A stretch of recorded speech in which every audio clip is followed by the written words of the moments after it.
assim, elas falam assim, doutora, mas eu vou tomar hormônio, vou engordar.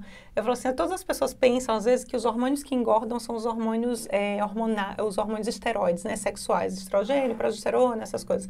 E não necessariamente. O hormônio, na verdade, que é o maior responsável por toda essa síndrome metabólica que a gente tem falado aqui nos últimos vídeos, na verdade, é a insulina. Só que, quando você tem baixa de estrogênio e baixa de testosterona, você também tem pouca ativação nos músculos. E pouca ativação em formar proteína nos músculos. Então, isso pode gerar todo aquele ciclo que a gente conhece dos compartimentos de energia. Aí você não tem massa magra para gastar a energia que você come e você acaba guardando. Quando você guarda, o seu metabolismo fica mais lento. Aí você perde massa muscular e vira um ciclo vicioso, né?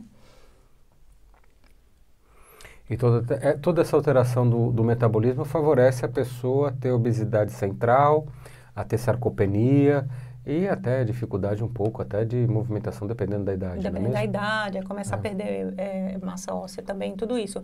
E esse negócio que você falou da obesidade central é interessante, porque é uma reclamação muito pertinente nas mulheres. Elas falam assim, puxa, eu sempre tive o corpo feminino, com cintura, de repente entrei na menopausa, fiquei sem cintura, fiquei com aquela gordura centralizada, né? Porque isso faz parte justamente desse metabolismo quebrado que está guardando a energia ao invés de gastar.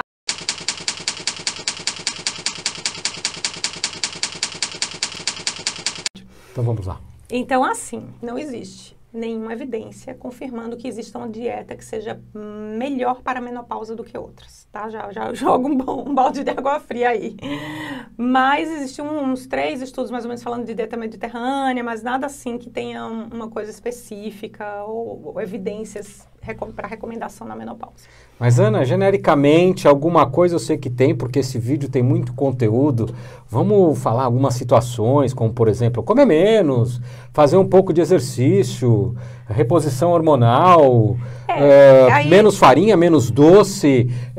Que mais as mulheres na menopausa? Será que não tem alguma coisa, alguma evidência aí? Tipo assim, você está querendo dizer, a pessoa que tem diabetes, o óbvio não vai comer açúcar nem farinha, né? A pessoa que quer perder peso, o óbvio não vai comer muito, vai tentar comer menos do que gasta. E na menopausa, qual que é o óbvio, né?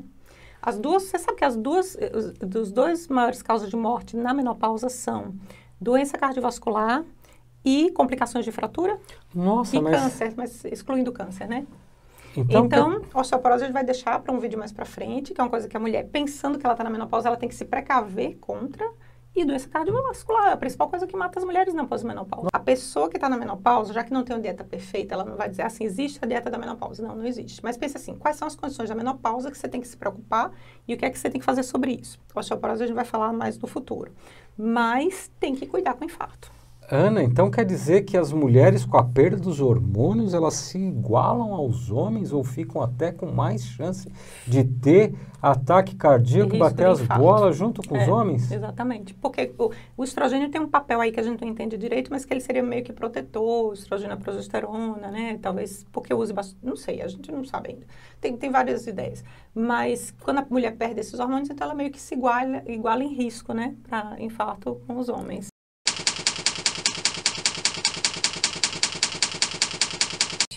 A menopausa por si só, a natural, ela não necessariamente aumenta o risco da pessoa ter doença cardiovascular, ou infarto, ou algum evento cardiovascular. Mas uma menopausa induzida por cirurgia com menos de 50 anos, ou seja, às vezes você tira aquele ovário de um ovário que ainda estava funcionando, ele pode aumentar em até 4,5 vezes o risco de doença cardiovascular e de evento cardiovascular. Então quer dizer que a falta dos hormônios... Porque é muito brusco, né? Ou sequela de quimioterapia, por exemplo. Então, quando você tira na cirurgia, é como se tivesse amputado os ovários. É claro que tem cirurgia que tem indicação, sabe? Eu não estou falando aqui que tem ou que não tem. Tem casos que tem que tirar, que não tem jeito. Mas quando você faz isso com uma mulher com menos de 50 anos, o risco, inclusive de infarto, pode duplicar, né?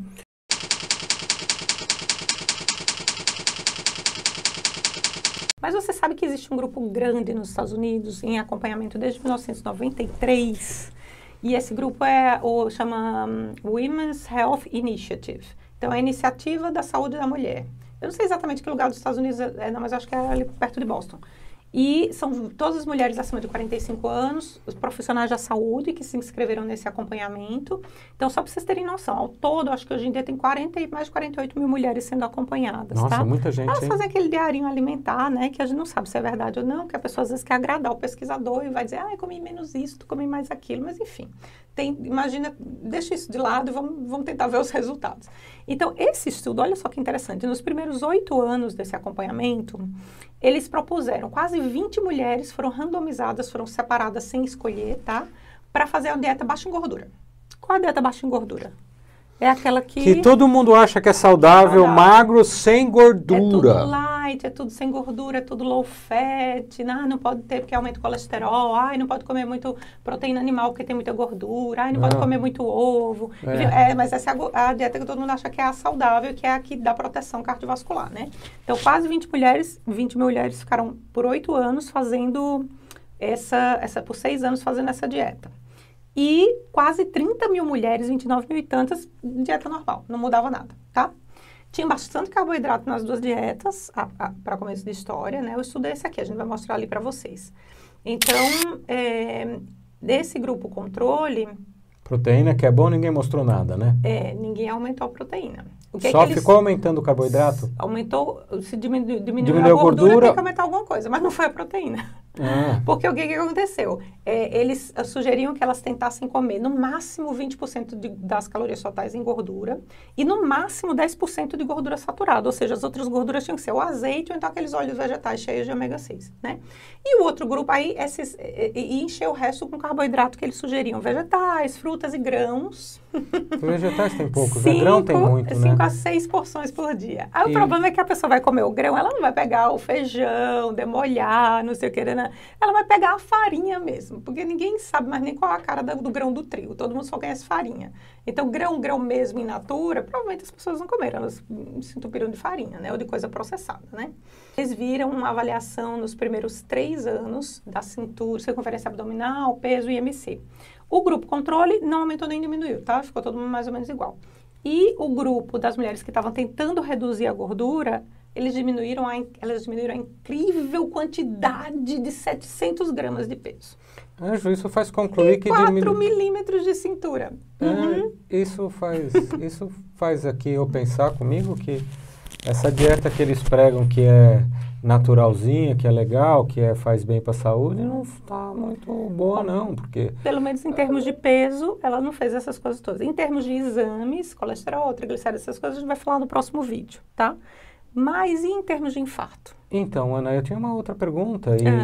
E as pessoas reportaram direitinho que elas estavam comendo ou estavam avacalhadinhas? Boa pergunta. A gente não sabe. A gente nunca sabe se a pessoa reporta de verdade ou se ela mente, ela quer agradar e tal. Mas houve diferença entre os dois grupos. Eu vou só baixar um pouquinho aqui para eu ver.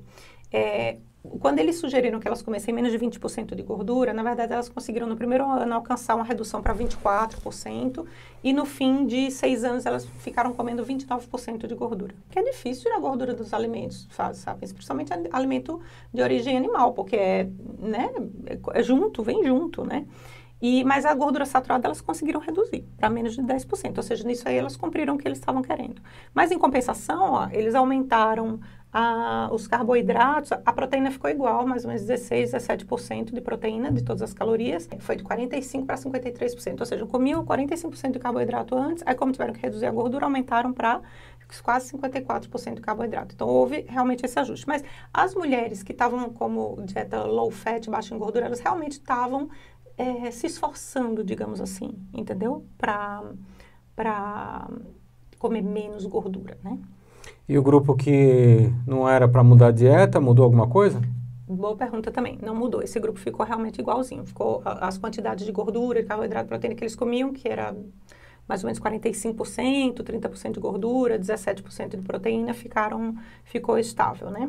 Bom, mas de qualquer forma, esses 8 anos aí deve ter protegido elas de alguma coisa, tipo infarto, tipo reduzir o de peso, 700 gramas. 700 gramas não é muito bom, né? Em 3 anos. O acompanhamento mais longo foi o de infarto, que você precisa esperar para ver o que acontece. Demora anos, às vezes, para acontecer, né?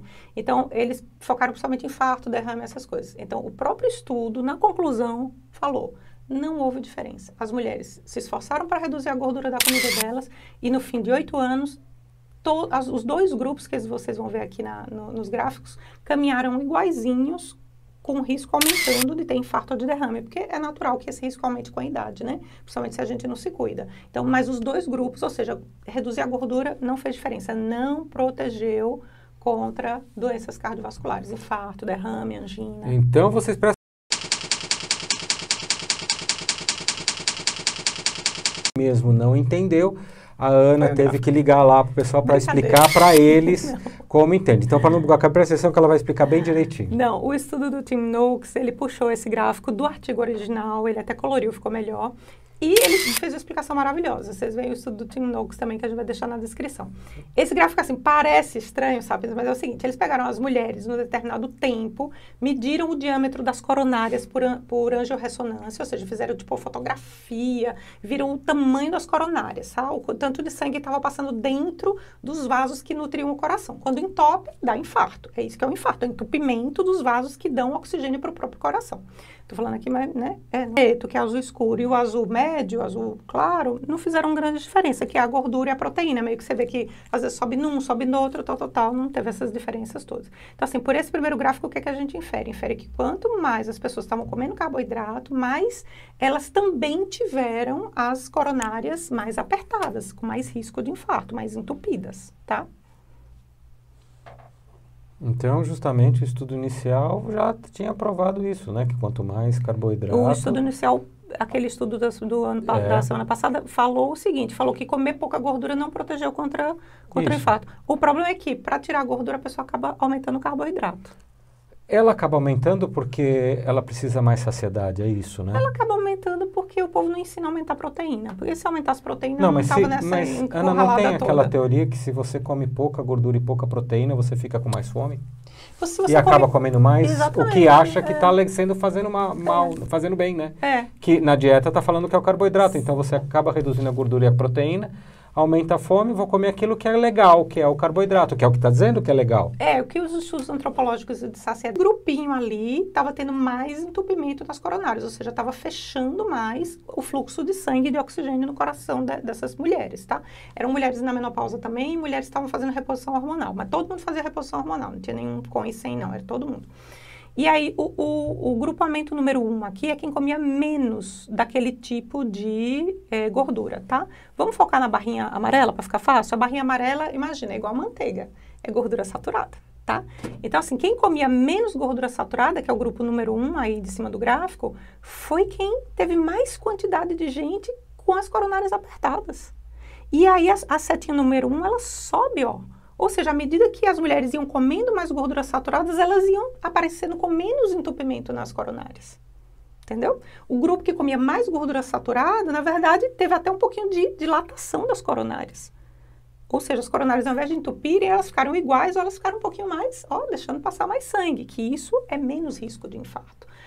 Por essa avaliação. E outra barrinha que chama atenção é a barrinha verde, que é a barrinha das gorduras poliinsaturadas, que são os ômega 6, são aqueles óleos vegetais. Aqueles óleos que estão lá baratex no supermercado. Soja, girassol, canola, milho, essas tranqueiras todas, cheio de ômega 6. O ômega 6, na verdade, quem comia mais ômega 6, que é o grupo 4 lá na ponta, na verdade foi quem teve a barrinha com mais aperto de coronária. Então, assim, dizer para você que isso prova alguma coisa, não prova. Porque esse é um estudo de correlação, não é um estudo de causa e efeito. Mas é uma coisa para chamar a atenção, né? Mas isso todo contradiz, então, esse medo de ter gordura, medo da gordura do animal é completamente, pelo menos nesse estudo, é completamente... Né? Essa correlação mostrou que a correlação, na verdade, foi inversa. Foi inversa. Então, quer dizer, é pior você comer a gordura vegetal do que comer a gordura animal no estudo aqui. E esse lance deles quererem diminuir as gorduras saturadas seria para reduzir o colesterol, seria não? Exatamente, porque as pessoas têm medo da gordura saturada. O colesterol, mata. Então, é o que as pessoas acham, né? Mas mata. Já viu que não. Os médicos todos do YouTube falam que tudo morre. Não, tem um bocado de médico do YouTube já mostrando a realidade. Que já tem médico mostrando a realidade, tirando a gente? Não, e tirando os americanos tem também. Aqui no Brasil tem alguns, sim. Alguns, dá para botar no dedo. Mostrando a questão do colesterol, que o colesterol não é ele sozinho que é o vilão.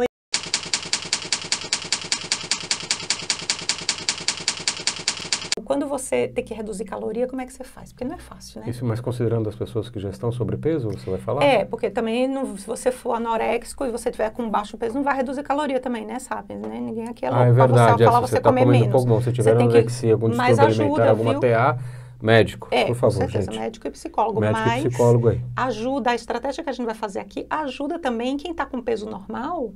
Por quê? Porque a gente acaba reduzindo uma coisa, acrescentando outra, que é a proteína.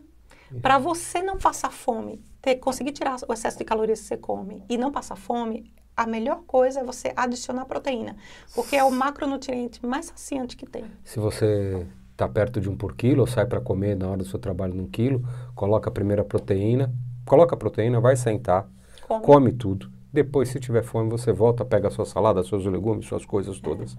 Isso pode parecer muito esquisito, né? Você não tem aquele prato feitinho que as pessoas estão acostumadas. Pega um pouquinho de cada coisa. Não, esquece isso. Você vai mudar, tá aqui para mudar a sua vida, senão você não estava assistindo esse vídeo.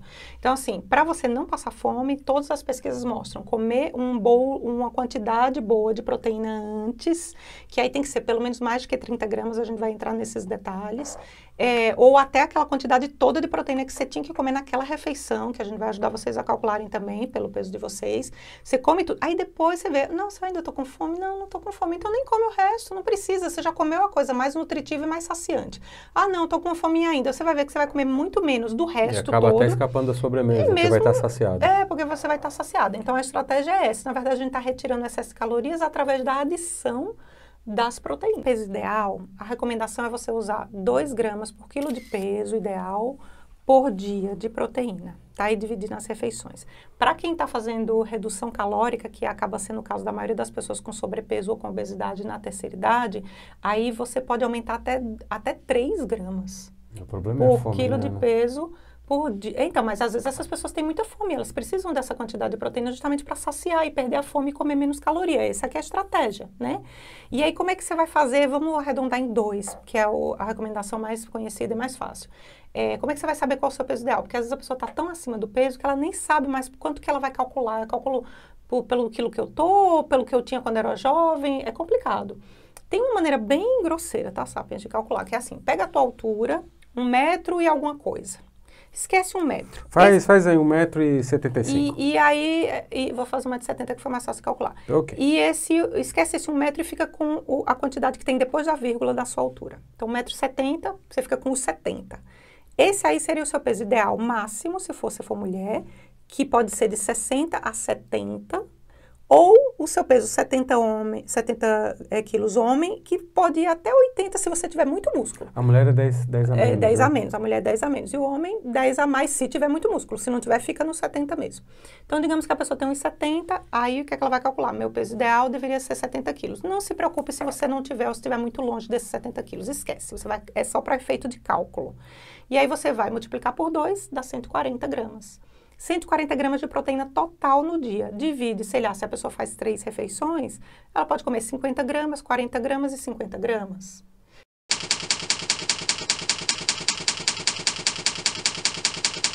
Meu nome é Estevão Matheus, eu sou psicólogo empreendedor digital. E eu sou Ana Maria, médica com especializações em nutrologia e revisões sistemáticas e meta-análise. Sejam bem-vindos. Vamos lá? Então, Ana, o que a gente vai falar hoje? Eu tenho que falar isso. A gente já mediu, já verificou se tá ou não está na menopausa, andropausa, o que é que significa, aquelas coisas todas. Já acrescentamos ou adicionamos a atividade física. Tem gente que prefere cortar antes de acrescentar, né? Mas eu acho que sempre do ponto de vista psicológico... Não, vamos dar a nossa... Do ponto de vista psicológico, é sempre melhor se adicionar uma coisa do que tirar, né? Isso mesmo. E a estratégia agora vai ter que retirar alguma coisa, sabe? O que aqui tem que retirar? Excesso de caloria. Infelizmente vão ser os super Uber processados. Porque, na verdade, são os mais responsáveis pelo excesso de caloria que a gente come. A gente já falou em vídeos passados, quanto mais carboidrato refinado, mais insulina. Farináceos, açúcares. Porque aí justamente você faz aquela coisa do compartimento da energia, você acaba fazendo o corpo guardar a energia ao invés de gastar. Você já está fazendo atividade física, está se programando, já está começando, ok, isso já ajuda a queimar um pouco. Mas às vezes a pessoa está acostumada a comer tanto, e às vezes caloria vazia, que ela come muito mais que mesmo a musculação não vai conseguir queimar. Ana, o que seria fácil reduzir aí? E olha só, uma coisa que a gente esqueceu de falar no último vídeo, a musculação ainda tem a vantagem, Sapiens, de que ela não gasta caloria só na hora que você está fazendo, não, ela gasta caloria no dia seguinte para você reconstruir o músculo. Não sei achismo, mas os Bro Science falam que até 3 dias queimando, enquanto aeróbico é apenas enquanto você está fazendo. Você está fazendo e ainda destrói seu músculo em excesso, né? Aquele pessoal viciado em corrida. Mas, quando você tem que reduzir caloria, como é que você faz? Porque não é fácil, né? Isso, mas considerando as pessoas que já estão sobrepeso, você vai falar? Porque também, se você for anoréxico e você tiver com baixo peso, não vai reduzir caloria também, né? Sabe? Né? Ninguém aqui é louco. É verdade. Falar você tá comer comendo menos. pouco, bom. Se tiver anorexia, algum distúrbio alimentar, alguma TA, médico, por favor, com certeza, gente. médico e psicólogo. Médico e psicólogo aí. Ajuda, a estratégia que a gente vai fazer aqui, ajuda também quem está com peso normal. Por quê? Porque a gente acaba reduzindo uma coisa, acrescentando outra, que é a proteína.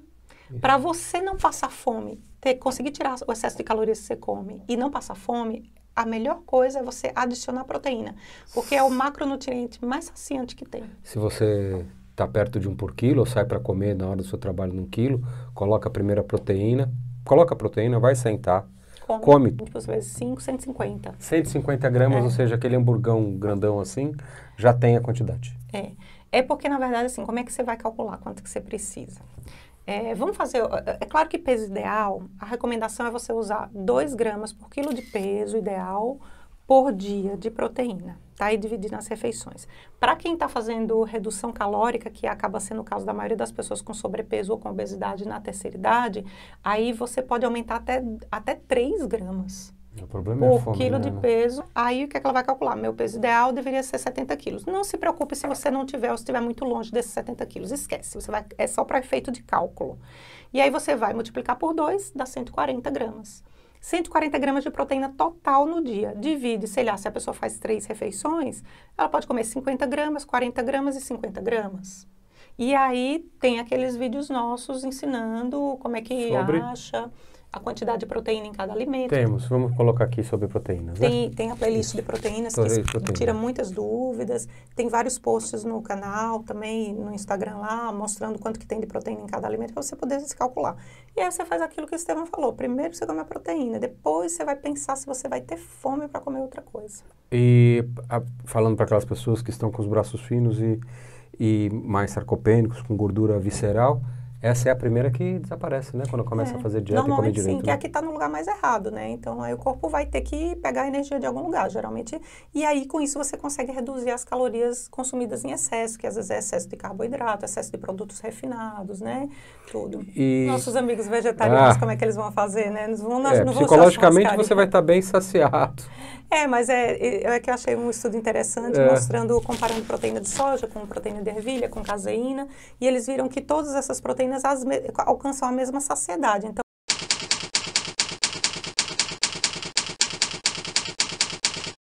e aí a atividade física é uma das coisas mais interessantes para estimular, não que vai resolver sua menopausa, sabe? Não vai, nem sua andropausa, mas pode ajudar um pouco, pelo menos, a você passar por esse...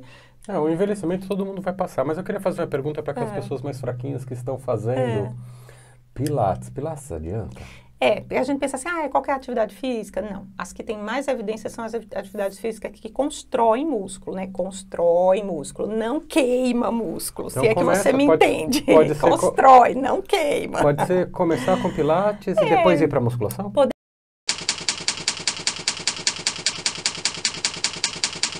Vamos passar rapidinho a questão da intensidade do treino. Intensidade, vamos lá, a intensidade do treino para o pessoal entender. Então, você sempre fala que você foi acostumado a treinar sempre para falência. Só a falência, né? Eu pego o peso, na hora que doeu eu paro. Não, mas doeu de verdade. Não, na hora que você não consegue mais fazer. Não consigo mais fazer. Não é doer de... doer que, meus amigos cervejeiros falam, não consigo mais movimentar. Exatamente. Mas essa falência aí pode ser, na verdade, a falência da postura também. Por exemplo, a pessoa está levantando o peso e aí ela está precisando arrumar a postura para poder terminar de levantar o peso. Pronto, tem gente que já considera isso falha, tá? Então, o ideal para você ganhar músculo, para você ganhar massa muscular, é você ou chegar na falha ou chegar a 2 repetições antes da falha. Ou seja, você conseguiria fazer mais 2. Aí você ok, para porque você já estimulou o músculo do jeito adequado. E, mas não é para ficar igual aquelas pessoas que a gente vai nessa academia de série, você fica lá no celular, fica sentado lá no supino, no pulley, não deixa os outros fazer ginástica, fazendo E pezinho. fica jogando umas rosquinhas assim. desse tamanho assim. E Rosquinha desse rápido. tamanho é para quando você tá E rápido. começando. Rosquinha porque te que rápido ainda. Porque fica rápido, porque a pessoa acha que pega mais peso fazendo rápido. Só que rápido você não está estimulando o excêntrico. Não tá estimulando nada com pezinho, né? Tem que ser com pezinho, ritmo, cadência certinha, tudo. E para você que nunca fez exercício físico, para você ter constância, o ideal seria se você fizesse 3 vezes por semana. Porque 3 vezes por semana, o que é que você faz? Você treina num dia, descansa no outro. Pode fazer uma caminhadinha, uma coisa leve no dia do descanso. Treina num dia, descansa no outro. Treina num dia, descansa no final de semana, né? E aí você vai gerando aquela rotina. Os estudos mostram que a partir de 9 repetições para um grupo muscular, você já é uma curva boa de ganho de massa muscular. Tem gente que faz muito mais, né? Os fisiculturistas fazem até 30 repetições na semana e tal. Mas digamos que seja 3. Você tá falando na semana? Na semana, ou de seja... cada grupo muscular. Grupo muscular. Então dá o exemplo do supino. Ou seja, peito, vamos dizer, você vai falar peito e bíceps, no caso, né? Para forçar o bíceps, ou peito e tríceps, você teria que fazer 3 séries? 3 séries, 3 vezes por semana. 3 vezes por semana, já dá 9. Então, nossa, eu faço 3 séries de 20, tá tudo errado, né? Não, mas a repetição a minha é Bro Science. Não, talvez você seja Bro Science, mas a repetição não importa. O que importa é que a repetição chegue perto da falência. Mas você pode fazer 3 de 10, 3 de 15, entendeu? Não é quando doeu, gente, é quando não consegue mais não fazer, consegue tá? Porque mais aquela fazer. dorzinha vai ter, viu? É normal. É normal, tá? E aí tem que dar o repouso, mas é isso. Você imagina, você indo 3 vezes por semana na academia, você pode fazer o corpo inteiro, porque aí você não precisa ir todo dia, você já fez o corpo inteiro, só precisa fazer 3, só que aí você faz 3 séries, mas você tem que fazer 3 vezes por semana, para você atingir pelo menos um mínimo de 9 séries. Tem uma máxima, né, que fala que eu não lembro de quem é, não adianta, eu estudei, era a minha parte, mas eu não lembro. Ótima. Nunca é tarde para começar, mas sempre é cedo para parar de pegar peso. Então, quer dizer... Gente, vamos levantando o peso aí, comendo direitinho. E esse é mais um final. E outra coisa, só alertar as mulheres que ficam com medo de pegar peso. Vocês não vai, sabe, você não vai virar um Arnold Schwarzenegger do dia pra noite, não vira. Precisa treinar muito. Até a gente que toma bomba precisa treinar muito. Não, aquilo lá é outra coisa, é outro treino. Essas academias assim, não vai ninguém gente normal que treinar não fica, pode fazer, semana, pode levantar. Pode fazer. Você vai ver que, às vezes nem vai sair a gordurinha de cima do músculo, como tipo assim, a gente tem uma picanha em cima do músculo. Mas você vai ver que você vai ter contorno no músculo, você vai ter mais força, que sua postura vai melhorar. Então, tudo isso são ganhos da musculação que você não encontra em outro tipo de atividade física.